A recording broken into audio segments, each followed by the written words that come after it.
l'échec semble être global en dehors de la sélection à Fagnon. Il y a un problème d'organisation, les compétitions, la fédération en elle-même, parce que il faut être un extraterrestre pour évoluer dans un environnement où il y a des conflits à gauche et des conflits à droite. Moi, je crois qu'à un certain moment, on fait des nominations au hasard. Le championnat commence le 7. Ils entrent en stage presque à ce niveau, au même moment. On laissait au moins les joueurs avoir 2 ou 3 matchs avant de les convoquer pour venir. Vous croyez que l'entraînement, si vous êtes seul dans votre chambre, vous croyez que vous êtes le plus beau? La sélection nationale A' du Cameroun qui ne va pas prendre part au CHAN, je le disais, le Cameroun éliminé par la République centrafricaine. Pourtant, les Lions A' avaient remporté le match aller 1-0, mais au match retour, désillusion, défaite 2-1 et puis élimination à la clé. Voyons tout cela dans ce reportage de Robert Kenyé et Vivien Tonfa, nos correspondants à Bafoussam. Le Cameroun sera absent du prochain championnat d'Afrique des Nations. Les Lions A' se sont inclinés au stade omnisport de Bafoussam Kwekong, battu par la République centrafricaine. Pourtant, le match avait bien démarré pour les poulains de Simplice Sceaux, qui, à la 31e minute, ouvrait le score grâce à Angel Yonjo.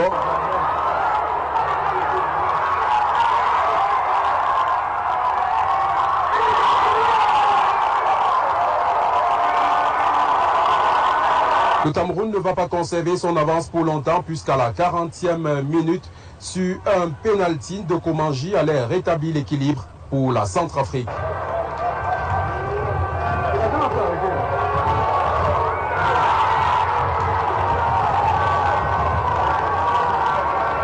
Du retour des vestiaires, les 2 sélectionneurs vont procéder à des changements qui vont plutôt être payants pour la République centrafricaine. Lancé dans la partie à la 66e minute, Arnold Bakomi va donner l'avantage à la République centrafricaine en profitant d'une erreur défensive du Cameroun.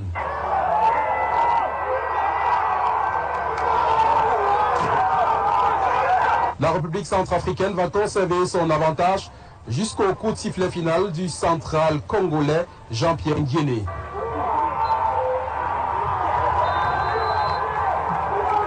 Deux buts partout à l'issue des 2 rencontres. La République centrafricaine se qualifie donc grâce au début inscrit ici au Cameroun, ici au stade omnisport de Bafoussam Kwekong. Victoire de la République centrafricaine 2-1. L'entraîneur de la République centrafricaine dédie cette victoire au président de la fédération qui s'est battu bec et ongle pour que la fédération centrafricaine arrive à ce niveau. En tout cas, l'équipe nationale A' de Centrafrique arrive à ce niveau de performance. Côté Cameroun, Simplisso, lui, assume l'entière responsabilité de cette élimination. Pas question de trouver les boucs émissaires. Vivien Tonfaka a assisté aux 2 conférences d'après-match. Il fait un résumé des principales réactions après ce match Cameroun-RCA. Lors de la conférence d'après-match, l'entraîneur centrafricain Sébastien Gatto s'est plutôt montré heureux d'avoir pu offrir cette belle victoire à la République centrafricaine. Une victoire qu'il dédie au président de la Fédération centrafricaine de football. On dédie cette victoire au peuple centrafricain. Principalement au président de la Fédération qui devait être là pour partager la fête avec ses joueurs. Cette victoire est davantage belle pour le technicien centrafricain du fait qu'elle a été obtenue grâce aux joueurs qui au départ ne faisaient pas partie de ses plans. Pendant la réunion technique, on a dit qu'il faut garder le ballon, provoquer, jouer, même si nous sommes menés, qu'importe, ça fait partie du jeu. Le football reste le football à 1. Nous, on s'est dit à la mi-temps qu'il ne faut pas perdre le match. La défaite est interdite. C'est ce que, même si en dehors du monde, il y a la question du jeu, je veux dire la défaite est interdite. L'entraîneur camerounais s'est montré très déçu et dit porter l'entière responsabilité de cette contre-performance. C'est vrai, quand ça ne va pas bien, ou ça ne va pas bien, il y a le CRS responsable. Je prends la responsabilité de la défaite, puisque à la mi-temps, tout le monde criait Yonjo. On n'a pas crié Molo, donc maintenant c'est Molo qu'on va crier. Ça fait partie du boulot, donc non la caisse. Je prends la responsabilité et j'assume. sûr. C'est donc un autre échec cuisant pour le football camerounais, déjà éliminé de la Coupe d'Afrique des Nations des moins de 17 ans. Cette fois-ci, ce sont les Lions indomptables A' qui tombent à domicile face à la République centrafricaine. Depuis le stade omnisport de Bafoussam Kwekong, nous sommes Robin Kenyé et Vivien Tonfak pour Equinox Télévision. Voilà, le Cameroun éliminé. Je commence par vous, coach Guibertin Djemnan. On va rester sur le jeu. Hein. Qu'est-ce qui a manqué au Cameroun? Parce que les Lions gagnent la manche aller. Ouais. À domicile, c'est encore le Cameroun qui ouvre le score. Ça veut dire qu'on a toutes les chances. Même quand la SCA égalise à un but partout, le Cameroun est toujours qualifié. Ce deuxième but-là, comment on fait pour le prendre? Ben, écoutez, quand dans un match de football, quand vous entrez avec dans la tête que vous avez déjà la qualification, parce que vous avez battu à l'extérieur, et qu'à la maison, ça sera une formalité, très souvent, on est surpris par ce genre de résultats. Hormis cela, je pense quand même que c'est une équipe qui s'est créée quelques occasions de but, qui aurait pu tuer cette rencontre avant la fin de ce match. Malheureusement, aucun ballon, après ce premier but, n'est allé au fond. Je pense que, pour ma part, les consignes, quelles sont les consignes que les entraîneurs ont données à partir du moment où on s'est rendu compte qu'on n'arrive pas à marquer ce deuxième but qui va nous sécuriser pour la qualification? Peut-être il fallait garer le bus. C'est une possibilité. Si ça a été dit, parce que j'ai causé quand même avec un de ces entraîneurs, il m'a dit qu'ils ont passé ce message. Sauf que sur le terrain, on n'a pas constaté l'effectivité de ce message. Ça veut dire qu'il y a eu un problème pour mettre cela en application sur le terrain. Et je pense que les entraîneurs, on a beau dire que c'est la faute des entraîneurs, c'est normal chaque fois qu'une équipe ne gagne pas. L'entraîneur, il dit qu'il assume. C'est l'entraîneur, n'est-ce pas, qui est fautif. Qu'est-ce qu'on n'a pas dit de ce staff? Comment ils ne sont pas expérimentés et tout? J'ai dit oui, ils ne sont pas expérimentés. Est-ce qu'ils ont demandé à être là? On les a mis là. Si aujourd'hui, ils n'ont pas refusé non plus. Ils ne peuvent pas refuser, c'est compliqué, c'est difficile de refuser une telle nomination. Donc je dis qu'ils n'ont pas demandé à être là. On les a mis là-bas. Ça ne sert à rien de tirer sur eux parce que, comme je l'ai dit, il faut plutôt tirer sur ceux qui les ont mis là, sachant, n'est-ce pas, qu'ils n'ont pas peut-être l'expérience qu'il faut pour assumer cette fonction. Mais je dis encore que l'expérience, c'est en faisant des erreurs comme ça qu'on achète. On n'achète pas l'expérience dans la route. Hein. On ne vend pas l'expérience dans un supermarché. C'est en exerçant qu'on s'est fait de l'expérience. Ça a été une pilule difficile pour tous les Camerounais que nous sommes, n'est-ce pas, d'accepter cela. D'autant plus que certains disent que ce n'est pas quand même la SCA qui doit battre le Cameroun. Je dis, c'est une fausse façon de penser. Parce que la SCA, c'est une république, c'est un État. Et pendant qu'on travaille à côté dans certains États, nous ici, qu'est-ce qu'on fait? On est là pour discuter sur des futilités qui ne nous servent absolument à rien. Remettons-nous au travail, essayons de bosser comme les autres pays sont en train de bosser. Voilà la SCA qui est venue nous éliminer chez nous. Voilà au niveau des clubs des pays comme le Libéria qui vient nous éliminer chez nous. C'est un mal profond. Moi, je pense qu'il va falloir se mettre résolument au travail pour changer cet état des choses. Alors, Achille, on parle là des joueurs du terroir, les joueurs locaux. Ça veut dire que le CHAN, c'est pour les joueurs qui évoluent tout au moins sur le continent. Là, c'est deux championnats là, qui se comparent, le Cameroun et la SCA. Comment vous comprenez ça? Bon, est-ce qu'on peut comparer le championnat camerounais à celui de la République centrafricaine? Je ne suis pas véritablement le football centrafricain. Ça veut dire qu'au niveau du championnat local, je ne peux pas avoir les éléments pour faire la comparaison. Mais vous savez déjà ma position sur cette sélection, sur ce même plateau. Je vous avais dit que moi, m'aurais nommé à la place de Simplisso que j'aurais refusé. Parce que parce que c'était un cadeau empoisonné. Pourquoi? On prépare les victoires On prépare les victoires. Participer à une compétition doit être un projet. Tout a été biaisé à partir de la nomination et même des activités sur le terrain. Le championnat camerounais s'est arrêté le 2 mai 2024 et c'est le 4 juillet qu'on a nommé Simplisso à la tête d'une sélection qui concerne les joueurs évoluant uniquement au Cameroun. Ça veut dire qu'ils sont déjà en vacances depuis 2 mois. Les congés se sont prolongés jusqu'à la fin du mois de novembre. Voilà, jusqu'à la fin du mois de novembre.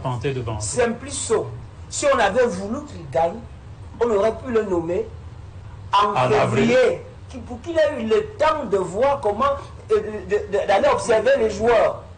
Alors, pour une équipe qui devait être engagée en Coupe, moi je dis ici que la participation au CHAN n'était pas un objectif pour le Cameroun. Oui, il y a plusieurs pays qui se retirent, l'Égypte, l'Algérie, dans beaucoup de pays ne viennent pas au CHAN. Dans ce cas, on ne participe pas aux éliminatoires. Ce genre d'émotion, autant mieux ne pas s'engager. Et après, vous l'avez nommé dans ces conditions, le championnat commence le 7 décembre, alors que le Cameroun doit jouer son premier match de la campagne éliminatoire le 20 décembre. Donc, 13 jours seulement. Entre-temps, il lui a avoué qu'il a dû appeler les entraîneurs à gauche pour lui donner des joueurs. Il a même dit qu'il a appelé les journalistes. Les journalistes lui ont donné des joueurs. Il a dit publiquement en conférence de presse. Quand tout ça a rassemblé, c'était question qu'on attendait juste qu'il parte. Maintenant, j'ai entendu quelqu'un parler de est-ce qu'il va rester, est-ce qu'il va partir. La constance, c'est qu'il va partir. Parce que quand vous regardez cette équipe... De lui-même, il a déjà dit qu'il assumait. Regardez cette équipe. Il va démissionner ou bien il sera démissionné. Attends, regardez cette équipe. Le CHAN a commencé en 2009. Sur cette édition, ça fait pratiquement 14 ans, cette sélection a eu 8 entraîneurs. Ça veut dire que celui qui a passé plus de temps là, c'est 2 ans. Et le CHAN se joue régulièrement avec un intervalle de 2 ans. Chaque fois que vous allez au CHAN, dès lors que vous avez échoué, on vous remercie. Et pourquoi vous allez penser qu'on va changer de dynamique? Après, je me dis, on ne se pose pas de bonnes questions. On ne se pose pas de bonnes questions. Je le dis toujours, le CHAN a ceci de particulier, que vous faites avec ce que vous avez à la maison. À un moment, la CAF avait ouvert, on pouvait prendre des joueurs qui évoluaient hors du Cameroun, mais en Afrique. Après, on a refermé. Et Simplisso pensait peut-être qu'on allait rouvrir pour qu'ils puissent prendre les Ateba qui sont... Parce qu'il l'avait dit en conférence de presse, malheureusement pour lui, ça n'a pas été le cas. Donc, tout ça a été mal préparé et le résultat aujourd'hui est celui que nous... On ne pouvait pas s'attendre à rien d'autre. Et je vais sortir par là. Je ne sais pas où c'est la malédiction ou c'est quoi. Regardez, c'est la 3e fois que le Cameroun est éliminé au 2e tour. C'est-à-dire que vous sortez avant... au dernier tour, vous n'allez pas à la phase finale. Chaque fois.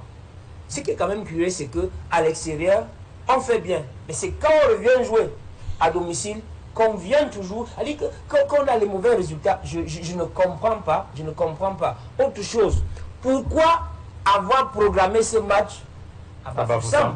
Vous voulez revenir sur l'affaire des stars? Non, c'est important. On a des problèmes de Garoua, Yaoundé. C'est important parce que dans chaque pays, il fallait jouer où? Dans chaque pays, quand on a une rencontre à un enjeu certain, on ne choisit pas le stade au hasard. Il fallait jouer. Allez jouer le Nigeria dans un match capital. Ils vont vous amener à Oyo. Les Ghanéens nous avaient déjà amenés dans... Mais c'est pour ça qu'on les a amenés à Bafoussam. Non, on ne joue pas régulièrement. Vous les amenez à Mfandena.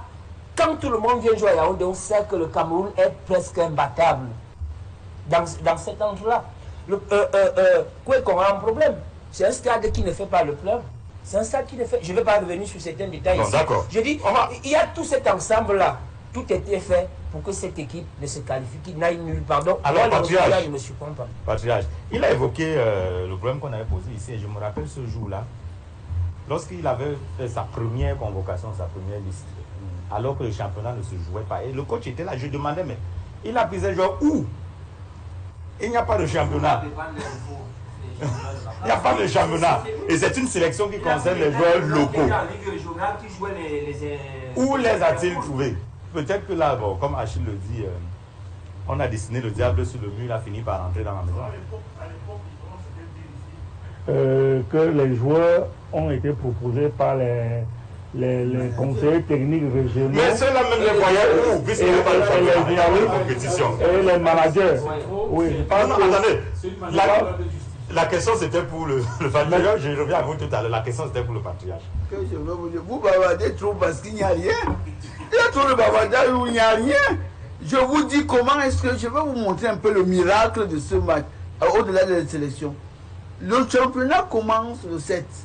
Ils entrent en stage presque à ce niveau, au même moment. On laissait au moins les joueurs avoir 2 ou 3 matchs avant de les convoquer pour venir. Vous croyez que l'entraînement, si vous êtes seul dans votre chambre, vous croyez que vous êtes le plus beau? Mais on ne peut pas laisser 2-3 matchs puisque le calendrier est établi par la CAF. Lorsque la CAF je vous dis donc, match. Est-ce que vous savez pourquoi les Douala n'étaient pas dans la sélection? Parce qu'on pourra dire que lui ne laisse pas ses joueurs partir. Ils vont faire quoi? Quand vous êtes seul dans votre chambre, vous croyez que vous êtes le plus beau. Mais quand vous comparez, c'est là que la Centrafrique. Et puis, je vous dis, si on laissait les équipes jouer d'abord, les joueurs jouer 1 ou 2 matchs, et avant de convoquer les sélections, ça aurait été différent de ce que nous avons vu. Et je vous dis, nous sommes toutes les équipes, toutes les sélections sont sous l'emprise des managers des joueurs. Ce sont les agents des joueurs qui sélectionnent. Je vous dis, c'est eux qui sélectionnent et les envoient. Tout le monde, même chaque fois. Ce ne sont pas les meilleurs du championnat là. Vous allez de quel championnat alors, de meilleurs de quel championnat après le 7 mois de chômage? Et puis je vais vous dire, si vous croyez que vous allez avancer, le meilleur dans une activité, non, c'est chacun qui vient avec son jeu. Je vous donne un exemple. Le jeune homme qui a mis le but, c'est un très bon joueur. Mais quand vous cherchez le résultat, vous prenez celui qui a brillé pendant les Interpools, celui qui a brillé pendant les championnats phares. Vous comprenez? Je vous dis, il y a beaucoup de bavardage où il n'y a rien. La solution, c'est que acceptons qu'on nous a battus. Que ce soit le Centrafrique ou bien le Brésil, acceptons qu'on nous a battus et maintenant reconsidérons nos positions. C'est pourquoi j'ai dit, aujourd'hui, nous sommes le 30, nous finissons l'année. Il n'y a même pas un seul match de football jeune. Et vous savez que, alors qu'on va vous dire que c'est eux l'avenir, les jeunes ne sont pas l'avenir du football camerounais, ou bien du football. Les jeunes, c'est l'instant du football. C'est-à-dire qu'ils sont le baromètre de ce que nous attendons demain. Et je vous dis, tant que nous allons continuer à faire confiance aux agents, aux managers, des joueurs pour pouvoir faire les sélections, nous serons là. Je vais vous arrêter pour que ce soit très grave. Il y a les U17 qui sont en stage. Il y a une seule école qui a 9 joueurs sur les 30. Vous comprenez un peu? Mais s'ils sont performants. On les a pris où? Si cette école a des joueurs performants. C'est-à-dire, ne fabriquons pas nos besoins. Si cette école a des joueurs performants, on les sélectionne. D'accord. Vous allez... Alors, Laurent. C'est que ces joueurs jouent. Alors, à ce rythme-là, 8 mois de trêve, ce qui est inédit, c'est jamais arrivé au Cameroun. Est-ce qu'il était opportun? Fallait-il affilier cette sélection pour la compétition? En fait, 8 mois de trêve, c'est un des facteurs. Moi, je trouve que le rendement de Sceaux vient d'un manquement structurel. Structurel dans quel sens? Dans le sens où on regarde Sceaux, on ne voit pas tous ceux qui sont autour de Sceaux. Sceaux ne travaille pas seul. À côté de lui, il a un coach adjoint. Il a tout un staff. Il a un manager, il a un préparateur physique, il a un responsable de communication. Est-ce que tous ces gens sont professionnels? Sur quels paramètres ont-ils été nommés? Ont-ils le vécu pour pouvoir... C'est lui le patron, c'est lui qui doit les mettre au pas. Non, ce n'est pas lui le patron. Il a d'abord quel vécu? Il a travaillé où? Il a prouvé où? Il a entraîné quelle équipe? Avant l'équipe nationale, il sortait d'où? On venait de le remercier de la Panthère de Vanté. Alors, donc on remercie quelqu'un dans un club de première division, de quoi? Et les douanes aujourd'hui. Ils étaient en élite. Voilà, on est remercié un club, un coach en élite, directement on l'envoie à l'équipe nationale à prime. Donc la deuxième sélection. Non, je ne t'arrête pas. Il est parti de Panthère parce qu'il était certain qu'il ne pouvait pas monter. Voilà. Et directement, il se retrouve en sélection nationale. Mais on peut en ne pas laisser sélection un club nationale. de réussir en Écoutez sélection. bien. Et curieusement, il venait de monter avec Bafman United. Voilà. Il a annulé Donc, tout. voilà. Et puis, a dit que vous prenez une équipe aux Interpol, vous montez, mais après, en début de saison, vous allez dans une autre équipe. Moi, j'ai trouvé ça un D'accord. petit peu Laurent. curieux aussi. Permettez-moi un peu d'expliquer. Alors, on se retrouve. Est-ce que tous ceux qui sont à côté de lui, parce que s'il avait un bon manager autour de lui, est-ce que le manager ne lui aurait pas dit qu'ici il y a des manquements? Parce que c'est l'administrateur du groupe, c'est le relais. C'est lui qui est en quelque sorte le président de cette équipe quand il sort. Alors, est-ce que le président de cette équipe, qui est le manager de la sélection nationale, n'a pas fait des observations par rapport au fonctionnement de l'équipe? Le coach, ses adjoints, ils ont quel vécu? Quand je regarde, la seule personne dans ce team qui est un peu compétent, qui est compétent, même pas un peu, qui a un vécu, c'est le coach, le préparateur physique. Alors, oui, c'est Tinker, Narcisse, c'est le seul. Tous les autres sont des gens qui sortent de nulle part, qui n'ont pas prouvé. Non, alors, l'adjoint Anissé, Stéphane Touré quand même sur les bancs le de joueur touche Anissé, qui est d'abord un ami personnel, qui est un personnel, qui est un ami, qui est même pratiquement un frère, il a un vécu. Mais est-ce que c'est à l'équipe nationale A' qu'on devait le nommer? On devait d'abord le mettre comme adjoint chez les cadets, les juniors et tout, avant de monter, le temps de faire une préparation. On parle de la deuxième équipe nationale d'un pays, l'équipe nationale A'. Alors, autre chose. Il y a même le casting, voilà, au niveau du choix des encadreurs. Au niveau du choix des encadreurs. Également, il y a un autre aspect que vous ignorez. À une certaine période, quand les équipes allaient en stage, on affectait certains entraîneurs de l'équipe nationale. Mais les gens ont contesté ça. Hein. Les entraîneurs autour, comme assistants. Beaucoup de conflits. Alors, parce qu'on a vu des superviseurs devenir entraîneurs principaux. Tout bon, c'est vous qui le dites. Moi, on en a vu. Vous êtes nommé superviseur, vous faites un travail, et le lendemain, vous êtes entraîneur principal. C'est simplement parce que ceux qui les nomment, ceux qui les envoient, les définissent par un job description. Quand on définit le rôle de chacun, on dit voilà ton rôle, chacun connaît son couloir. Ils peuvent travailler. On a vu, par exemple, en 1990, comment Nipomniachtchi a travaillé avec tous les 4 adjoints camerounais. 4 adjoints camerounais. Il n'y a pas eu des éclats de voix. Alors, donc, on peut toujours travailler comme ça. J'ai vu le coach Toukoupilé travailler également avec d'autres collaborateurs. Et à l'époque, quand nous étions très petits, quand nous étions même en sélection également, on voyait les sélectionneurs. Par exemple, le coach Jean Pessadi travaillait avec les entraîneurs provinciaux, puisque c'était des provinces. Il y avait des sélections provinciales. Et les entraîneurs des sélections nationales sollicitaient parfois ces entraîneurs pour renforcer leurs effectifs. Alors, voilà. je vais rester vous comprenez que le problème ici, on est en train de tirer sur un coach. Le problème, il faut comprendre clairement que même pour donner le résultat, il y a beaucoup de paramètres. Comment est-ce que ces gars ont préparé psychologiquement leur match? On ne peut pas vous dire. Quel est l'état psychologique des joueurs? Comment ça se passe que le meilleur joueur de l'équipe nationale du Cameroun, en fait le meilleur amateur, qui était à la Coupe du Monde, à la Coupe d'Afrique des Nations en Côte d'Ivoire, qui, au niveau du Cameroun, à chaque match de Popo, lève le public, n'est pas de la partie. Mais, le patron a dit que le président de Popo, c'est l'équipe nationale, c'est le sélection nationale. Donc vous voulez dire qu'ils n'ont pas trouvé des astuces pour convaincre le président de Popo à mettre le joueur à sa disposition? Alors je vais rester avec vous. Je reste avec vous. En demandant à la technique, on va faire un petit résumé de ce match et les 3 buts. Le but camerounais et les 2 buts centrafricains, on va voir sur le plan technique, ils ont empêché, parce que je rappelle que jusqu'à 3 minutes de la fin du match, le Cameroun était qualifié. Hein. Jusqu'à 3 minutes, c'est quand même incroyable d'être qualifié, alors que le Cameroun n'avait pas besoin automatiquement d'une victoire. Vous avez parlé du canon ici qui prend toujours à la dernière minute. Mais le canon souvent bien gagné. C'est l'esprit Cameroun. Mais moi, est-ce que la technique peut nous envoyer pendant qu'on y ait le résumé de la pression psychologique rencontre-là? Alors, comment vous expliquez ça, puisque vous parlez de la pression? Moi, je suis en train de parler d'une pression psychologique, puisque vous ne connaissez pas dans voilà, là, on a l'ouverture du score, par exemple. Hein, ça, c'est l'ouverture du score. Parce qu'on a aussi critiqué l'arbitrage Bon, le Cameroun a parfois gagné des compétitions aussi avec... Non, mais l'arbitrage, c'est un fait de jeu. Vous savez, le fait de jeu peut arriver à tout moment.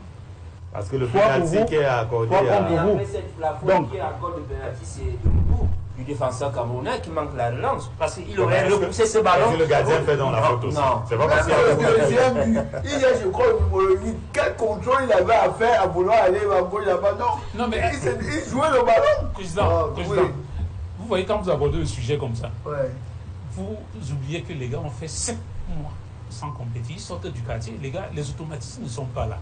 Les réflexes ne Et sont le pas temps là. de préparation Le était temps de très court. préparation est court et on a fait avec des joueurs qu'on découvrait même. Vous comprenez un peu. Si, comme vous avez dit, on ne peut pas refuser de mettre ces joueurs à la disposition, par exemple, de la sélection. de la sélection nationale. Alors, vous voyez ce que le coach faisait face. Et je suis sûr que ce n'est pas seulement au Popo qui a fait cela. Il y a aussi beaucoup de clubs qui l'ont fait. Donc, le coton, Dans- le coton a envoyé une partie et n'a pas envoyé l'autre Voilà, partie. donc vous voyez que le casting, c'était très difficile. Vraiment très difficile. pour Alors, le coach. Achille, ce problème n'est donc, ce n'est pas cette déliquescence, je le disais en début d'émission, n'est pas propre au Lion à prime. Il y a plusieurs autres sélections. Les Lions ne vont pas aller au CHAN, à la CAN féminine. Il y a beaucoup d'autres sélections. Mis à part les Lions, l'équipe Fagnon, bon, qui ces derniers est qualifiée pour la CAN, mais on sait dans quelles conditions cette équipe-là s'est qualifiée. Qu'est-ce que cela peut... Non, je crois qu'il y a, on l'a observé quand même, ça veut dire que l'échec semble être global en dehors de la sélection à Fagnon, qui à un certain moment a dû même se qualifier au forceps. Vous vous souvenez encore la dernière journée des éliminatoires de la CAN, la dernière CAN en Côte d'Ivoire. Le Cameroun va jouer, je crois que c'était le Burundi, à Garoua. Et les Camerounais ne sont pas sereins. On a peur, on pense que tout peut arriver. Donc, il y a, c'est généralisé. Et après, je me dis qu'il y a d'abord à la base un problème d'organisation. Il y a un problème d'organisation, les compétitions, la fédération en elle-même, parce que il faut être un extraterrestre pour évoluer dans un environnement où il y a des conflits à gauche et des conflits à droite. Je dis même que les Camerounais ont... Je ne sais pas où ils vont puiser leur foi, cette force-là, pour pouvoir gagner dans cette circonstance. Donc, parce que le problème ne se situe pas seulement au niveau des sélections nationales, les présidents de clubs, les arbitres. Donc, tout ça, c'est un peu compliqué. Après, maintenant, sur le cas des sélections inférieures et peut-être féminines, on l'avait dit ici, moi je crois qu'à un certain moment, on fait des nominations au hasard. Ça veut dire qu'on ne prend pas le temps de bien étudier, à dire que vous définissez le profil par rapport à un objectif précis. Parce que vous avez eu le cas de la sélection nationale féminine, on en avait parlé ici. On veut se qualifier, mais on va prendre quelqu'un qui vient découvrir le football des femmes en sélection. Alors qu'il y a des entraîneurs qui... Spécialisés le football féminin. Spécialisés sur la question. Je pense que c'est ça le véritable problème. Et maintenant, chez les seniors, monsieur, la chance qu'on a, c'est qu'on utilise 90%, non, 99% des gens qui évoluent à l'étranger, où c'est bien structuré, où il y a une certaine Mais quand ils viennent tomber dans l'amateurisme ici. Non, c'est pour ça que j'ai parlé. On parlait de foi, on parlait d'esprit. C'est parce que quand ils arrivent, ils sont déconnectés de leur environnement. Beaucoup n'ont pas été formés ici. C'est-à-dire qu'ils ont été formés ailleurs quand ils arrivent. C'est ça. Oui. Je devais arriver là. Le gros problème du football camerounais, c'est celui du manque de compétition jeune et amateur. Pourquoi? Parce que ceux qui sont actuellement en train d'être exploités, ceux qui sont en train de partir, ceux qu'on trouve déjà vieux en championnat élite, ce sont des joueurs que Tombi Aroko a eu dans son championnat de 3e division et voire de 4e division, dans la ligue du centre et peut-être dans d'autres ligues, comme le littoral et peut-être ailleurs. Donc vous comprenez clairement qu'après Tombi, il n'y a plus eu véritablement de championnat amateur. Il n'y a plus de championnat amateur. Ça fait combien d'années que l'on déplore le manque de championnat amateur? Vous pensez que les joueurs sortiront d'où? Ce sont des joueurs... Mais il y a un championnat chaque saison, non? Mais quel championnat? Les championnats, on joue 3-4 matchs et c'est la fin. Il y a quel championnat, véritablement? Est-ce qu'il y a eu le championnat 3e division? Il y a eu le championnat 4e division? Il y a eu le championnat football jeune? Où les trucs qui viennent jouer 2, 3, 4 matchs ici, ils ont organisé un championnat? Mais ça, c'est de la comédie. Le problème, actuellement, c'est ça qui fait...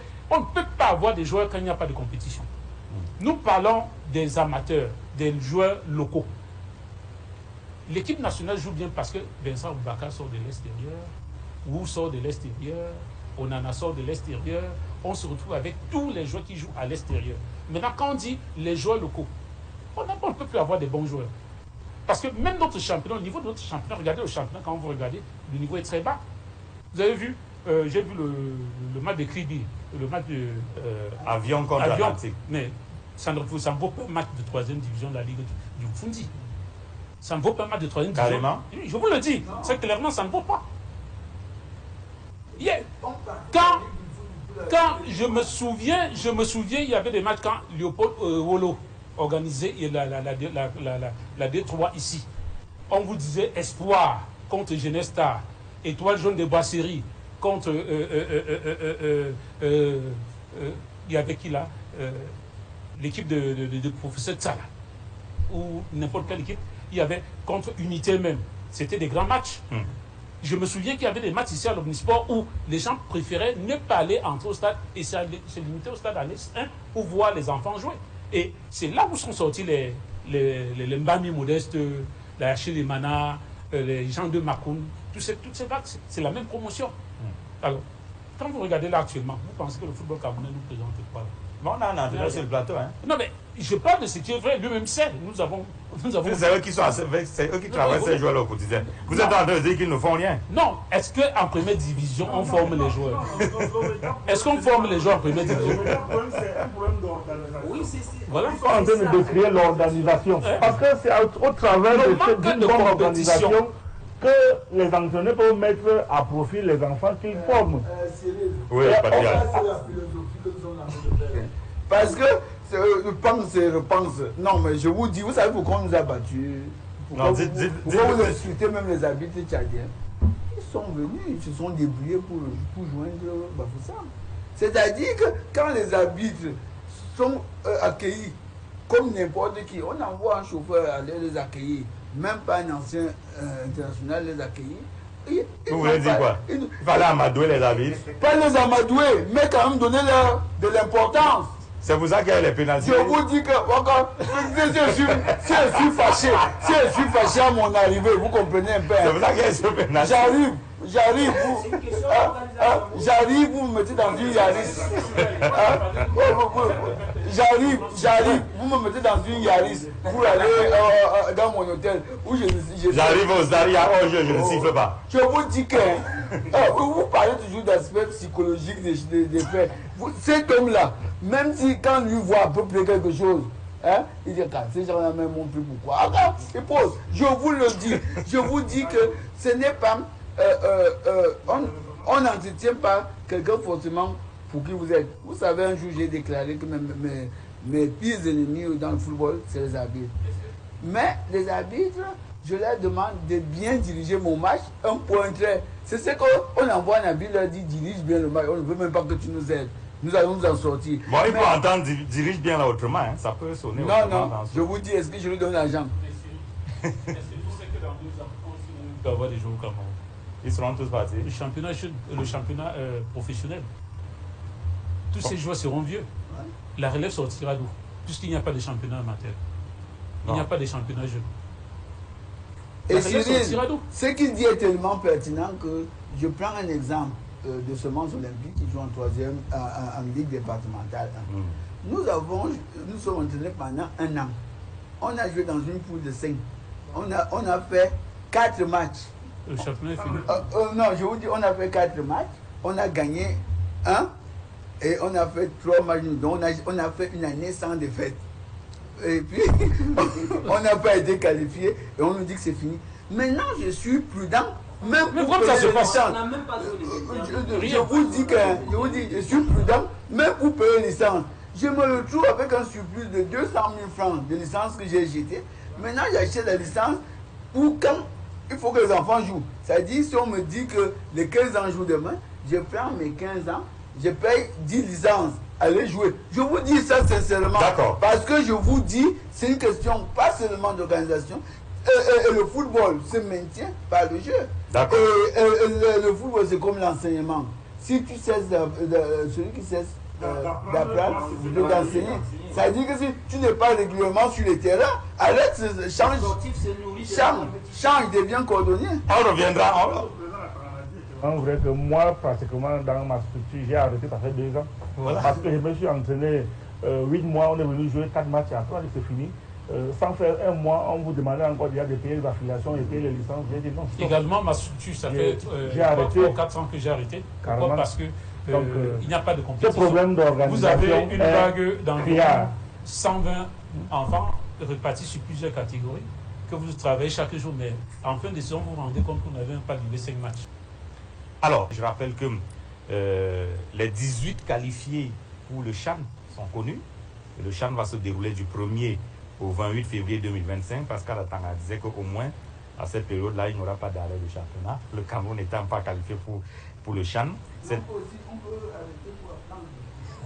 C'est un CHAN inédit puisque organisé par 3 pays, les 18 qualifiés, le Kenya, pays organisateur, la Tanzanie, pays organisateur, l'Ouganda, pays organisateur, le Sénégal, détenteur du trophée, le Maroc également qualifié, la RD Congo, le Nigeria, la Guinée, le Burkina Faso, la RCA, tombeur du Cameroun, le Congo, le Rwanda, la Zambie, l'Angola, Madagascar, Niger, Mauritanie et le Soudan. Les 18 pays qualifiés pour le CHAN du 1er au 28 février 2025. Alors, chacun va dire un mot pour conclure. Comment sortir de ce... Pascal parle de bouvier. En tout cas, ça va mal pour ce qui est des différentes sélections nationales du Cameroun, en dehors des Fagnons qui, dans des conditions compliquées, réussissent quand même à gagner. On connaît l'ambiance délétère, FECAFO, UNICEF, ainsi de suite. Ils arrivent quand même à se qualifier pour la CAN. Comment on sort de cette situation? Il faut... Non, je pense qu'il faut redonner au football camerounais sa grandeur. Oui, il faut avoir le courage de s'asseoir et de reconnaître qu'on a échoué, tirer les leçons, parce qu'on sait où nous avons trébuché avant de tomber et à améliorer, travailler la qualité de l'organisation de nos compétitions, de l'organisation interne même de la fédération et assainir les relations avec les autres entités. Maintenant, pour ce qui est de l'équipe A', ça c'est mon avis, on devrait même la supprimer pour qu'elle n'existe plus. Parce qu'en fait, elle ne sert à rien. Le plus qu'on a pu faire, c'est terminer 4e pour une compétition que nous avons organisée au Cameroun, alors qu'on pensait gagner. Et après, on a pensé que cette sélection servait d'antichambre à la sélection Afagnon. Regardez depuis 2009, combien de joueurs ont transité par cette équipe et qui se sont retrouvés en sélection nationale. Je ne pense pas qu'ils puissent faire 5. Donc, à la fin, elle ne sert à rien du tout. Coach, vous qui êtes sur le terrain, c'est vous qui utilisez ces garçons? Oui, je pense que... Il faut supprimer cette sélection? Non, pas d'avis avec le président. Je pense plutôt qu'on gagnerait plutôt à mieux organiser cette équipe. Quand il dit cette équipe, ce n'est pas seulement l'équipe nationale. À partir du bas, parce que c'est de là où on forme les joueurs pour qu'ils puissent nourrir l'équipe nationale dans le futur. Et en deuxième lieu, n'est-ce pas, essayer de valoriser la compétence au niveau des nominations et non la familiarité. Voilà. Laurent, vous avez adressé une lettre ouverte au ministre des Sports. Hein? Ouais. Qu'est-ce qu'il faut faire? En fait, Jean Béné, je voudrais que l'État du Cameroun essaie de prendre ses responsabilités au vu de tout ce qui se passe autour du football. Nous sommes des sacrifiés pour la cause. Nous avons tout abandonné parce que nous avons fait du football qui était notre passion, notre profession. Et on ne peut pas se permettre, en tant que véritable acteur, de voir comment l'image de cette nation que nous sommes battus si chèrement. Quand il dit nous, c'est tous les acteurs, voilà le président Pascal qui est là, et tous les autres de sa promotion avant nous. Et ceux qui ont suivi, nous qui avons formé beaucoup de joueurs qui sont retrouvés en sélection nationale, la peine que nous avons eue, les sacrifices que nous avons eus, parce que quand nous avons formé ces jeunes, nous n'avons jamais reçu une médaille de travail. Pourtant, nous avons amené des enfants qui ont donné des valeurs à cette nation, le vert ou jaune, qui ont gagné des coupes. Il y a des sélections nationales où, quand je regardais les gars jouer, je voyais 2-3 joueurs de l'unité de Yaoundé. Alors, quand je regarde, je vois les gars qui ont été formés dans cette équipe, Nicolas Nkoulou et tous les autres, et je me dis, nous avons formé ces genres de joueurs. Ils sont en train de défendre les couleurs d'une nation. nous sommes sacrifiés pour sortir des joueurs. Quand je vois Douala Nathan, c'est un produit Unity. Je dis, nous sommes sacrifiés. Et à la fin, on essaie de voir comment les gens sont en train de gérer avec une certaine légèreté l'image de la nation. Et moi, je ne sais pas, parce qu'il y a beaucoup qui ne ressentent pas ce que nous vivons. Quand moi, je vais au stade, quand les Lions jouent, quand on tape le coup, boum, c'est comme si je grossissais. Je vis l'action. Alors, donc, je ne pense pas que beaucoup peuvent le ressentir. Et je prends un exemple très simple, banal, pour vous faire comprendre cela. Regardez un peu la manière avec laquelle on se refuse à nommer les entraîneurs en sélection nationale. On savait bien que le Kontungu était là, Pagou était là. Ce sont pratiquement les meilleurs au Cameroun pour le moment. Mais on a laissé cela pour nommer Rigaud. Et quand Rigaud a commencé, quand il y a eu des problèmes, quand on a mis Brice, c'est là qu'on a fait appel à ses coachs. Laissez-moi un peu finir. Non, on me fait de grands gestes là. On a fait appel. Et maintenant, quand Brice est arrivé, il fallait aller à Garoua. Il fallait renforcer. Maintenant, on appelle le coach Towa. Regardez ce qu'ils sont en train de faire avec eux dans Colombe de Sanduma. On laisse ce genre de coach, on laisse les coachs qualifiés, les coachs qui ont beaucoup de valeur, pour aller prendre les coachs comme So. En dehors de So, il y en a tellement. D'accord. On ne va pas non plus faire un débat sur la qualité, la valeur intrinsèque des entraîneurs. Alors, on a retenu que l'État doit prendre ses responsabilités. Pascal Atangana, pour sortir. Non, moi, je n'ai même plus rien à dire. C'est-à-dire, le médicament est connu. Jouer. En jouant, on va faire des cohortes, des échantillons d'enfants qui se connaissent.